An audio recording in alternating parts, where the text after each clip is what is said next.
Hey everyone, and welcome back. I am super excited to welcome back our friend Khara, who's going to be showing us some magic when it comes to creating your own Photoshop brushes. I'm so excited for this session. Welcome back, Khara. Thank you. Thank you so much for having me. This is going to be fun today. I'm pumped. I mean, we're more or less ready. I was just saying to Khara before we went live, the production value on your side looks incredible. You look like you're in a TV studio. So I definitely need to up my game. Yeah, this is Khara joining us live, ABC News or something. But yeah, yes. It's great. Awesome. Well, if we're ready, we can just dive in, right? Over to you. The floor is yours. Okay. Well, hey, everybody. Good morning or good afternoon or good evening or wherever you are in the world. I'm so glad you're here. It's so fun to see everybody coming from all over. Very exciting. So today I'm going to be showing you how to create custom brushes in Photoshop. And we're going to be making them from a number of things. You can make brushes from anything, really. I'm going to show you in this lesson how to make them from a graphic. We're going to make a brush from text. We're going to make a brush just totally from scratch, as well as one from a photograph. So hopefully that all sounds good. It certainly does. The possibilities are endless, everyone. It's so endless, yes. All right, so let's get that going. So these are the three things that we're going to be making, the three finished designs. So Valentine's Day is coming up, so I thought I would make some Valentine's themed cards with some cool Valentine's-esque brushes. So we're going to start with this one right here with these hearts, and I'll just zoom in so you can have a look here. Woo, here we go. So you can see that we've got these hearts and they've got some type stamped over them and some texture. So we're going to go ahead and dig into that. So this is a look at just the rough document. I have a layer over here that's just a speckled black and white layer. On top of that, I have a photo of a sunset. So what we're going to do is create a heart-shaped brush, but then instead of just painting with the brush on the actual layer, we're going to be painting on the layer mask, which is going to create this cool gradation of colors, obviously, from the sunset here. So before we do all that, we need to make our brush. So this image right here is from the Elegant collection, which is linked below. And it's just a simple heart, but I liked that it was kind of whimsical looking. So I thought it would make a great brush. So when you make a brush, you need to be able to isolate whatever it is that you want to turn into a brush. So if this heart had been part of, I don't know, a bigger photograph, I would need to select the heart first. So in this case, it's just simple. It's already isolated. So it's really simple. I'm going to just press Command or Control A to put marching ants around the whole document. And then making a brush is as simple as coming up and choosing Edit, Define Brush Preset. I mean, that's it. Then you give it a name like heart. You click OK, and that's it. Right? So I just, you thought it was like so difficult, but like that's the big secret is that, boom, I just did it. But the magic comes in the next part. So if we go back over to our graphic here, and I'm going to turn on this layer mask. So the mask is right now blocking that entire sunset layer. So we can't see it. It's there, but the mask has blocked it out. So we're going to be painting on the mask. So I'm going to tap over here to make sure I've got the mask selected. And my colors will automatically switch to black and white, but I want the white on top so we can slowly reveal that beautiful sunset. So I'm going to press X on my keyboard to exchange those color swatches. And let's go to our brushes. So we can see now that this heart brush has been added. So I've got my brush tool, and if I come up here at the top, I can see a list of all my different brushes. And I've got a long list in here, but at the very bottom is where we see the most recent creation. And you can see that it says heart, and the cursor looks like a heart, but the preview does not. So if I come over here and paint with this like this, you can see it does not look at all like a heart. If I come around here and stamp with it like this, I get a lovely effect. But all of the hearts are the same exact size. They're in the same exact position and angle. And I think we could make this far more interesting. So I'm going to undo all of that. And I'm going to open brush settings. So you can find brush settings if you have your brush tool active. Up here, next to where we clicked to get our brushes, there's this little folder icon. That is one way to open up your brush settings. Of course, because it's a panel, you can also find it from the window menu. And I have mine tucked over here on my palette bar because I use it so much that I like to have it handy.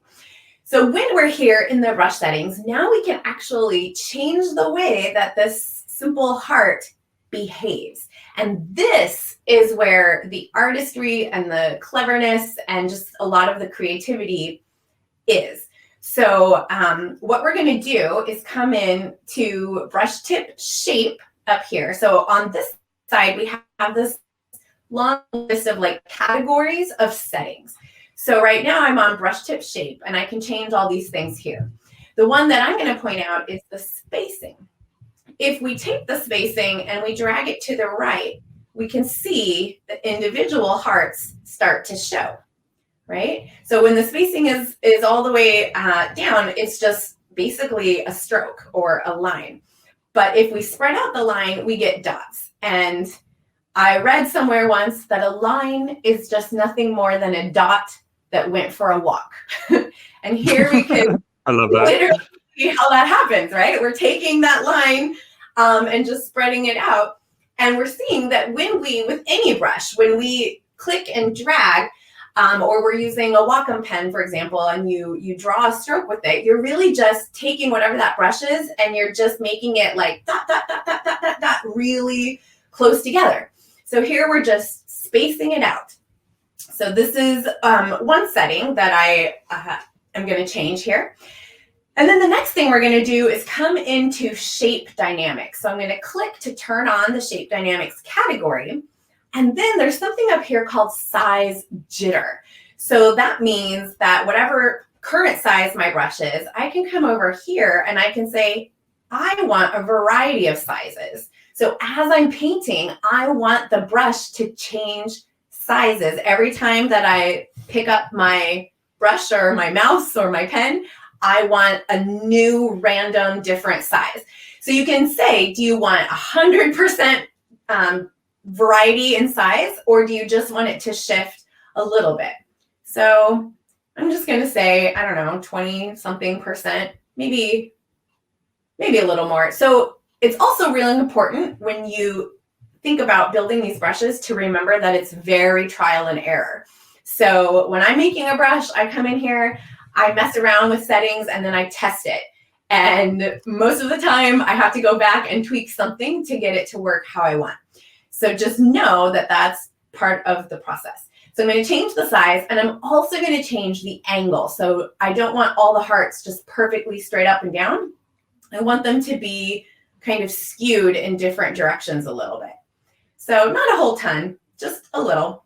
And I think that should be good for now. So now I can make my brush bigger. I'm using the right bracket key to make it bigger. The left bracket key next to the letter P will make it smaller.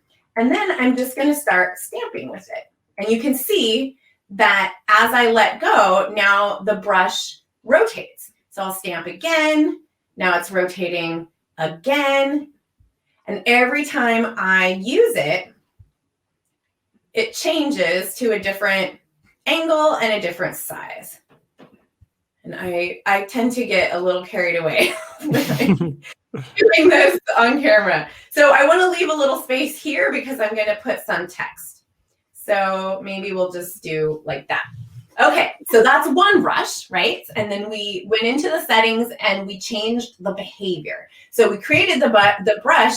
When you do that, you're just really making like the shape of the brush. And then you go into the settings and you control the behavior. So another brush that I'm going to make is out of text. And I just kind of have a thing for like newsprint and newspaper columns and all of that. So I thought it'd be fun to make some text out of that. Now, this type that you see here is lorem ipsum. So it's basically gibberish, but instead of just actual gibberish, these are real words just strung together in a way that doesn't really make any sense. But I generated this. They're talking about cupcakes, so I'm happy. Yeah, it's about cupcakes. So I went to a website called it's called meettheipsums.com, and they basically just have like gibberish text generators, and they're all different kinds of themes. So this was a cupcake theme, and I thought it would be good for Valentine's Day. So this is just live text here, you can see.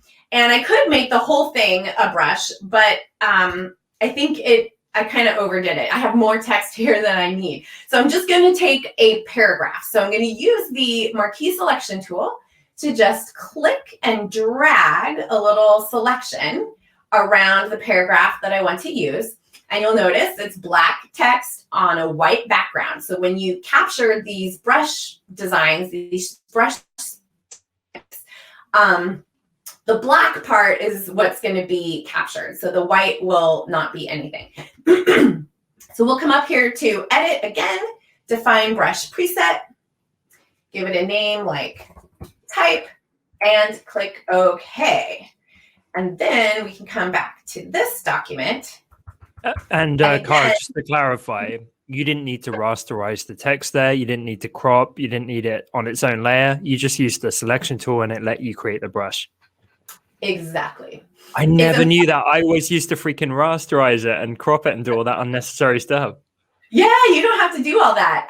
But it is, I should point out that it is important when you create these brushes, the brush will be created at the size of the graphic or photo or whatever. So for example, in this case, this heart measures 1,000 pixels tall, give or take.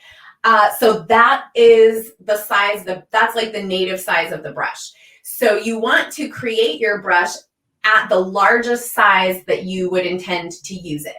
Because you can always make it smaller, but it is a raster brush. It's not a vector thing. Yeah. So the size does matter, but you want to just like photographs, you want to like work with them at a big size, and then you can always scale them down. But you know, if I tried to make the brush ginormous, it would look pixely and pretty gross.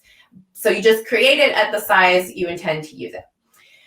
Okay, good point. So here we have this text, and again, I would go into my brush settings, go to turn on shape dynamics, have maybe some size jitter and an angle jitter, and adjust the spacing. If I'm going to use it like a stamp instead of like clicking and dragging, the spacing is not that important because I'm just stamping with it.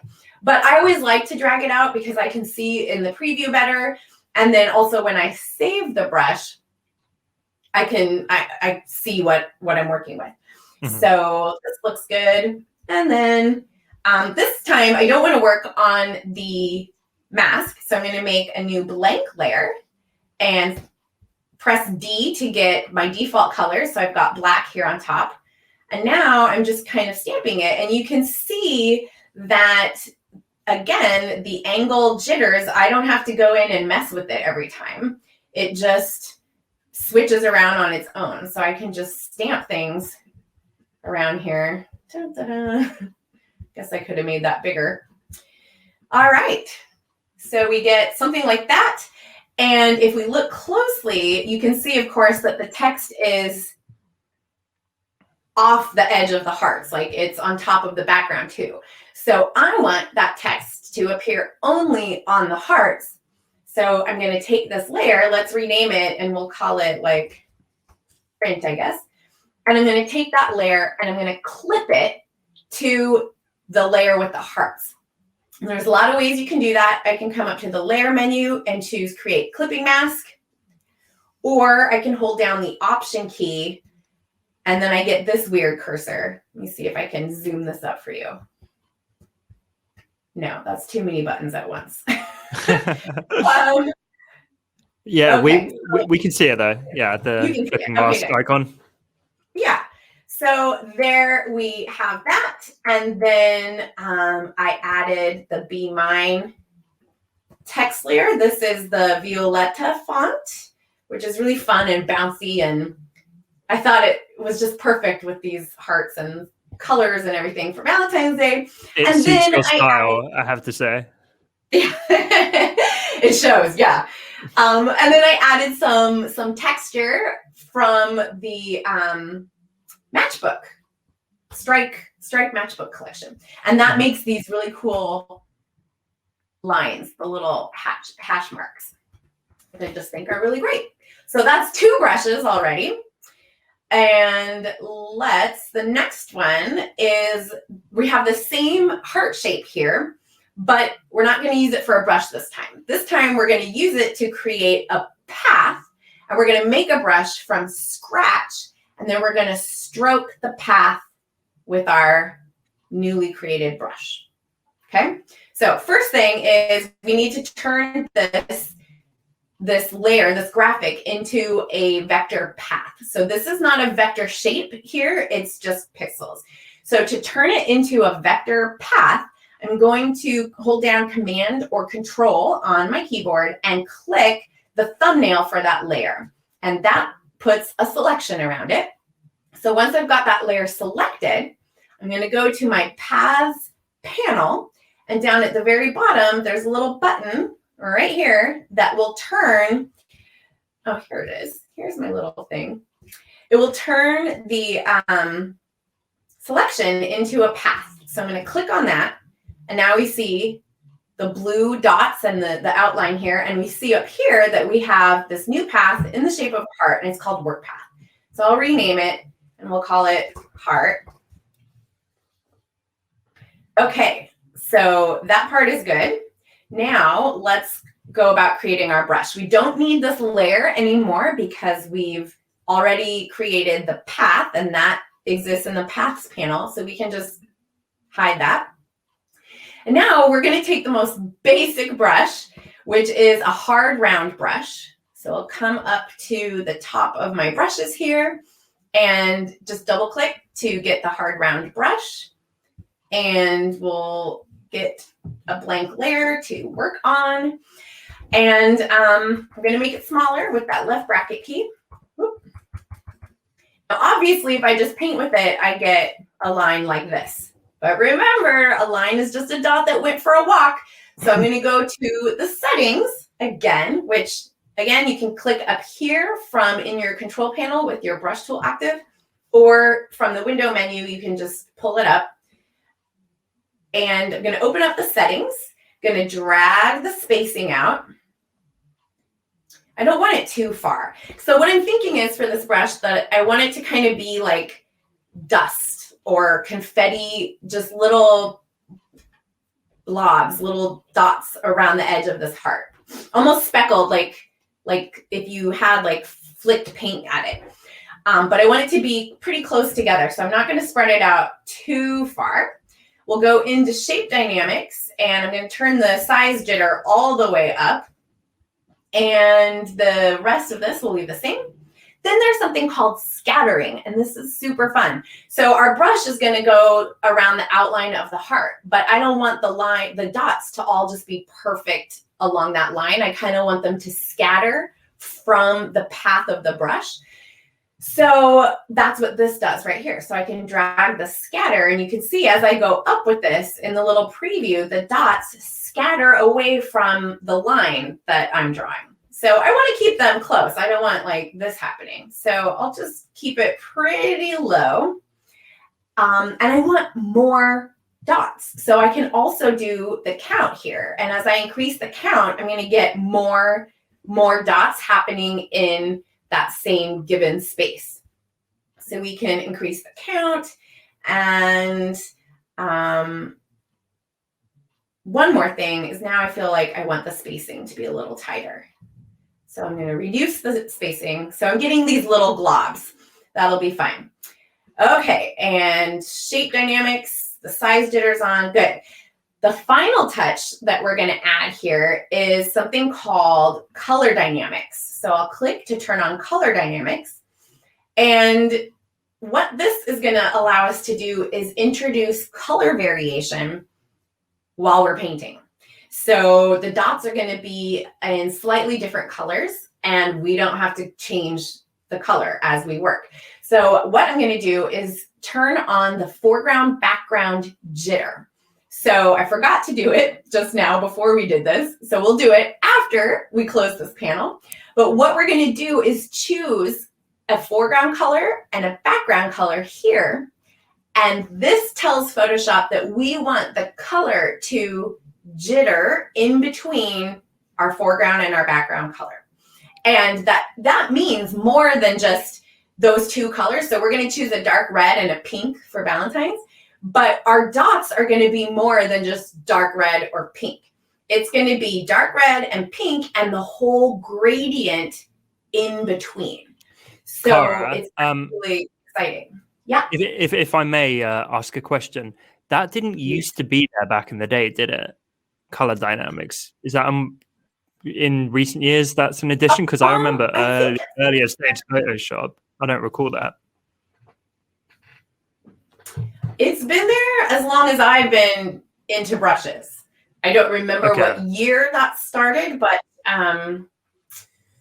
maybe it was me being very unobservant. Yeah, I probably missed right? it. There's always stuff in Photoshop that I'm like, has that been there this whole time? Yeah, maybe it's the case with that, because I've seen it more recently, but I remember when I used to make more brushes, maybe I neglected it or I was scared to use it, but I love that you're exploring it today. So cool. So we've got the foreground background jitter. I've turned that all the way up. So we're going to have full range of that gradient. And then in addition to that, there's something called hue jitter. So the difference is that foreground background jitter just dances around between your foreground and background. Hue jitter allows that dance to kind of step to the side a little bit. So we can either have it step like way out and introduce some very different hues, or we can just have it like stretch a little. So a little goes a long way here. I'm going to keep this turned pretty down, like 2%. Even if I put this to like 10%, we would start seeing like yellows and greens and more color than I want right now. But this just kind of expands the possibilities a little bit. So I think that looks good. Let's take a peek. So now, of course, we got to choose our colors. So I'm going to open my swatches panel, which you can find from the window menu. And I'm going to choose a red color. So I'll just click to select it. And then I'm going to hold down Option or Alt and click the pink. And that will put that as the background color. So now I've got my two colors. We've got our settings. Let's see how it looks. So when I paint with it, get it? Now we get sprinkles. So fun, right? So I think that's going to work great. So I'm going to erase that and maybe make my brush a little smaller. I don't know, maybe 25, 30 pixels. And now we're ready to stroke the path. So here's how we do that. We've got our blank layer that's ready for the dots. And then we're going to go back to the path panel and we're going to click to call up that heart path.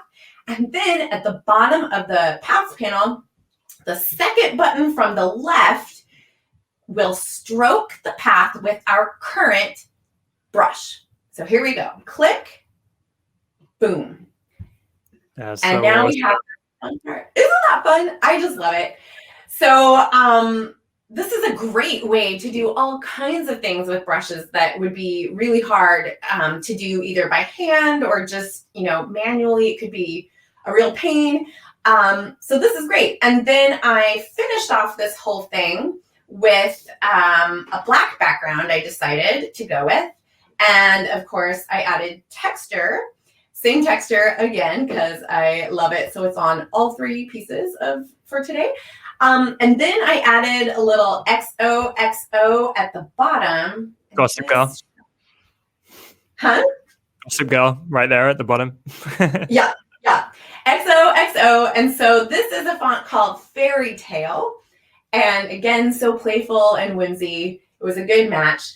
And then I finished it off. Then I thought I might as well go all the way now that I have these dots and it's kind of looking confetti or glitter-esque. I thought I might as well just go all the way and make it actually sparkle.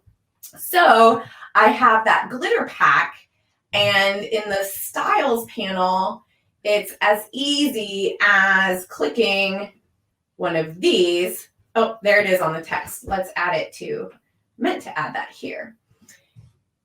There we are. So now you can see I've glitterized this, and it's beautiful, and I love this blush pink color. However, it's covering up all of the color variation that we worked so hard to get in our brush settings. So we're going to fix that. You can see here in the layers panel, we can see that that glitter pack introduced all these different effects to create that glitter. And one of them is color overlay. So I'm going to turn that off. That's what's creating that blush color, which is beautiful, but not what I want for this. So now it looks just silver. And that is also beautiful, but not what I want for this. So I turn that off, and then I go into the pattern overlay effect. I'm going to double click that, and we're going to change the blend mode from normal to overlay. And ta-da! And maybe we'll scale let's scale this down to maybe a little tinier. There we go. Now we have that glitter, and I can copy that same effect to the text if I hold down Alt or Option, drag it and drop it to the XOs down here. So that is also glitterized. And then that same glitter pack comes with a brush that is this, it's like a light burst, a little gleam of light. So I added one more layer, and I switched to white paint, and this is so just geeky. Look at that. Ah, it's sparkles. Oh, nice. Right? That's so fun. Yeah, just a little bit of touch of that. And we have another finished piece. So in that same vein, we're going to do one more. So we've made brushes so far from a graphic, from type, and from scratch. And now we're going to make one from a photograph. So I'm going to make this final last card here, and we'll just walk you through the setup so you know what we're looking at. This is a layered collection of type.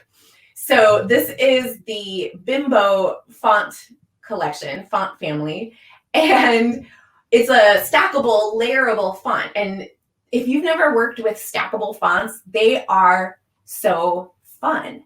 And the way that you work with them is like this. So I'm going to hide these layers for right now. And this right here, if I switch to my type tool and get in here, you can see that this is the Bimbo font family, and the specific font or specific typeface is Sans Shadow 2. So I typed out the word love, and it made this, because it was Sans Shadow 2, it creates this long shadow effect. So very cool. Then I duplicated that layer in the layers panel. I changed the color, and I changed the font, still part of that Bimbo family, but this one is called Sans Main. So it's the same word, but now it looks different. So I made this one white, and then I copied that layer again. You see why they're called stackable or layered fonts. Then in this top layer, I changed the color to red and changed the font itself to Sans Decor 3. And that's what made these little dots. So I love that effect of being able to stack fonts. You can create really cool like shadows and patterns like this. And isn't it crazy? Like everything we're seeing here is just fonts. Yeah, right? that There's whole nothing more thing, than this fonts. small vector, fully editable, so fun. And then that particular font is it's just like a treasure trove because in it, there are also glyphs for catch words. So what that means is if I open up my glyphs panel, so instead, I'll just drag this over here. Instead of typing out the word you here, like Y-O-U, I was digging around in the Bimbo family, and there is, can I not find it now? Where are you hiding? Catchwords. So catchwords are those fun little words like, I'm on the wrong layer, like the, is, to, in this case, you. So if I scroll through this list here, you can see, let me make it a little bigger for the folks at home. These are so useful though, you're right. Like these filler words, ampersands, that kind of thing. I use them all the time. So like if you're designing a wedding invitation or a save the date or birthdays or whatever, like all these little, you can see they're very just different styles of that word. So they're really fun to like create word art with these. So let me get on the correct layer because I am not. It's this one. So you can see in my layers panel that Photoshop thinks that I just typed out the letter V, but the reality is that it's this little glyph right here. So what you do is you just create a type layer, and then you open up your glyphs panel and you find the font and you find the glyph that you want and you just double click and it appears. So like if I wanted to change this to a different U, like maybe this, I just double click and you see that it changes right here. So I happened to choose this one right here because, again, it just fits the style, and that's where that came from. So that's why it says V over here because these are not individual letters now. This is treated as a single character. It's not 3 letters, it's 1. And technically it's a capital V. All right, so that's what that's all about. Let's go get the graphic, the photo that we're gonna make into a brush. So it's Valentine's Day, so I thought we needed a smooch on our card. And so I put on bright red lipstick and kissed a bunch of paper. Is this actually you? That's amazing. Yeah. So it's harder than you would think to get like the perfect pucker little heart-shaped kiss.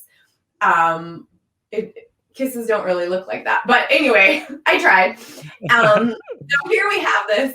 And we are going to make this into a brush. Now, the lips are red, and that's fine. The color will not be captured, but it will just be converted to like a grayscale. So I'll just show you how that would look. So same thing, I'm going to use my rectangular selection tool and just draw a box around it. So what we're doing is defining the actual brush tip. So if I draw like a giant box around it, then there's going to be a lot of empty space on our brush tip, which is fine, but just know that. So maybe don't make the world's largest selection. So there I've got that, and I'll come up here and choose edit, define brush preset. And you can see it's going to just come in as like gray basically, and we'll just call it smooch. Okay. And here it is. It looks weird, but that's how it comes across. And let's go back over to this image, and I'm going to work on a blank layer, and we'll pick our same colors that we had before. And let's see what happens. So here, oh, that is ever dull, isn't it? Look at that. I'm painting with a dark red, but it is not showing up dark red. It's this like faded, lame, dull. Yeah, it's dull. So why is that happening? Because let's go back to this. if we convert this to, if we just like desaturate it really quick, so I'm going to press Command or Control Shift U, you can see that it is not dark, right? So when we made like the heart, for example, it's black. So that means whatever color we put is going to come through very boldly. In this case, when we convert this to grayscale, it's like meh, gray. So that's going to mute any color that we put in the brush. So what we need to do is boost the contrast. So I'm going to bring up levels by pressing Command or Control L. And I'm going to drag the shadows in to darken that. And I don't want to lose all the texture. So, you know, we'll keep some of that, but I definitely want like some areas to be dark. So maybe something more like this. Then we'll click OK again. Now we have to remake the brush. So again, with my marquee tool, and I'll just select there and edit, define brush preset. And now we'll call it Smooch 2. Okay, so let's look at our brushes. So they look the same here, right? But one of them has more contrast and will be much stronger. So now if I paint, you see? Now it's much more bold. So now we can go into our same brush settings and we'll turn on the same shape dynamics, or we'll go to brush tip shape and space it out first of all. And shape dynamics, we can have a little size jitter, a little angle jitter. And we want to go into color dynamics again, same thing, foreground, background jitter all the way, and just a little bit of hue jitter. And I think that is going to be good. Yeah, so let's hide all of this so we can just kind of paint. And now, instead of clicking and using it like a stamp, I'm just going to hold down and drag. And you can see we just get kisses, kisses everywhere. So I'm kind of making a texture out of this. So maybe something like this. There we go. All right, we'll do a few clicks. Is that how many kisses it took to get the perfect lip imprint, Khara? Probably. I would like to challenge everyone to try that at home. And you'll see it's kind of hard. Okay, I don't know what the secret is. Like, I don't know. But yeah, if you discover the secret, let me know. Just appreciate the hard work Khara's put in before even going live with us today, everyone. She's got super dry lips now behind the scenes. Hopefully that doesn't show on camera. Okay. So what I'm going to do now is take this texture layer and clip it to that long shadow layer that we had. So whenever you make a clipping mask, the layer, which is kind of like a stencil, right? So I'm going to take all these kisses and we're going to just basically cut them into the shape of the long shadow type layer. So whenever you do that, the layer that you want to reshape needs to be directly above the shape you want it to turn into. So I need to drag this kisses layer so that it's right above the love shadow layer. So might as well turn that on.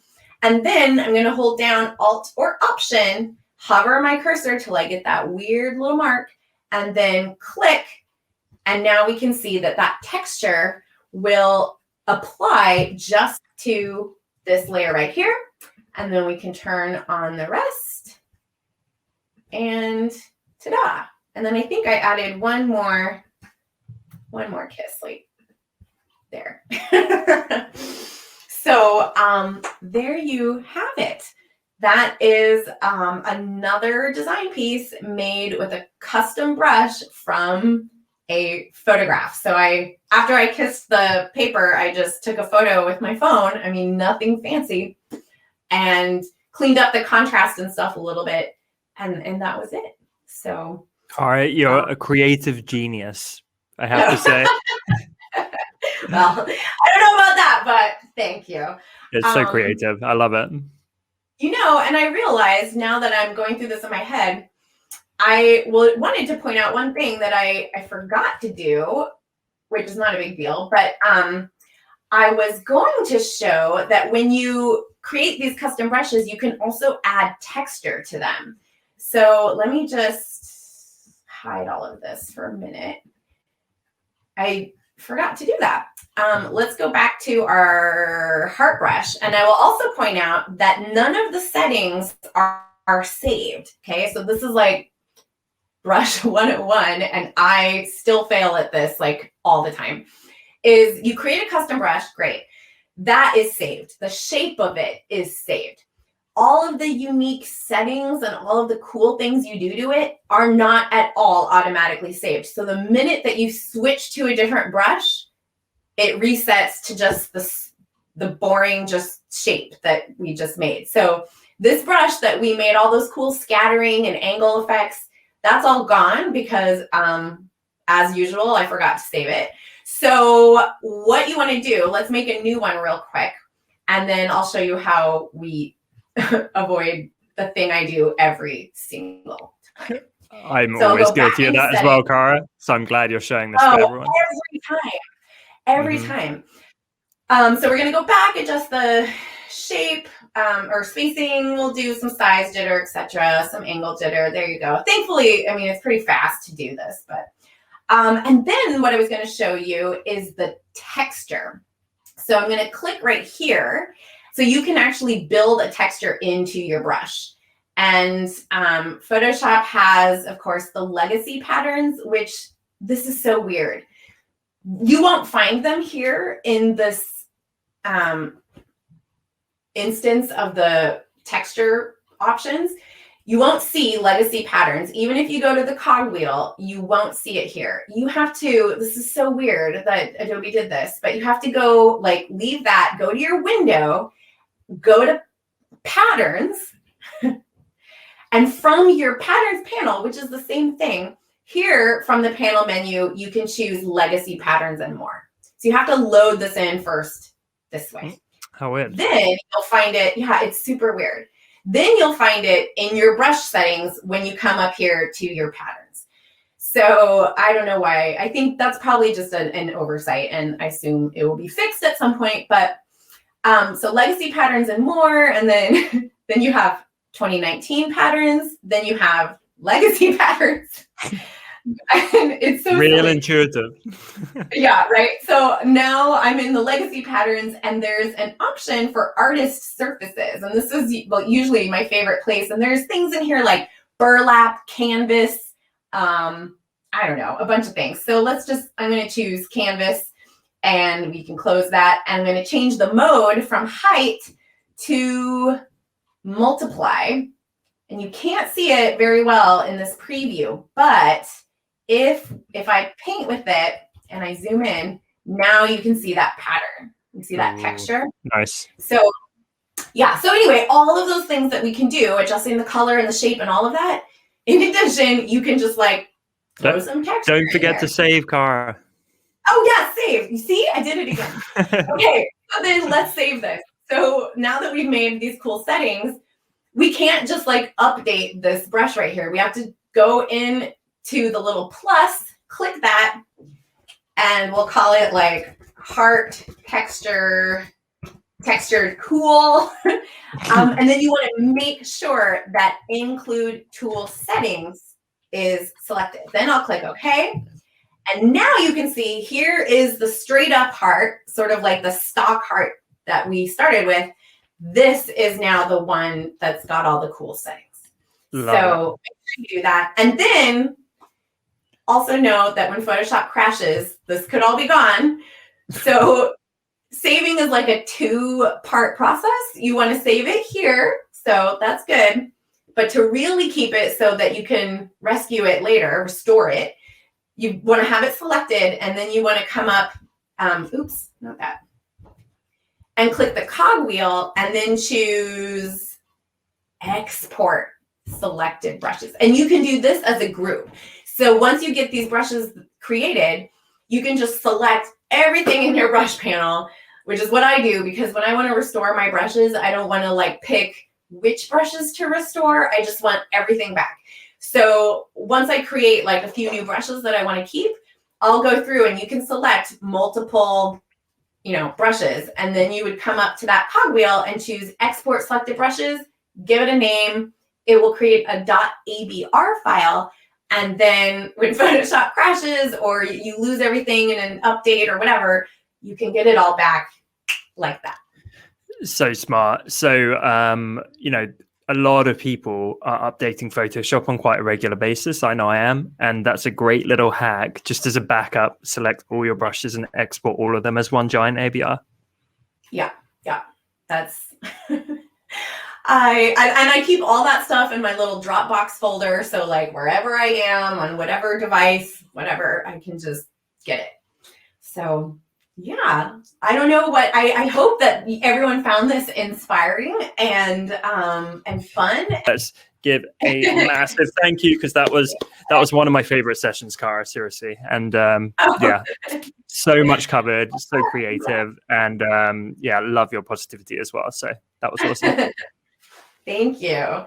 Khara, hopefully we can catch up soon. I can't wait to chat with you soon. All right. Take care. Take care. Bye.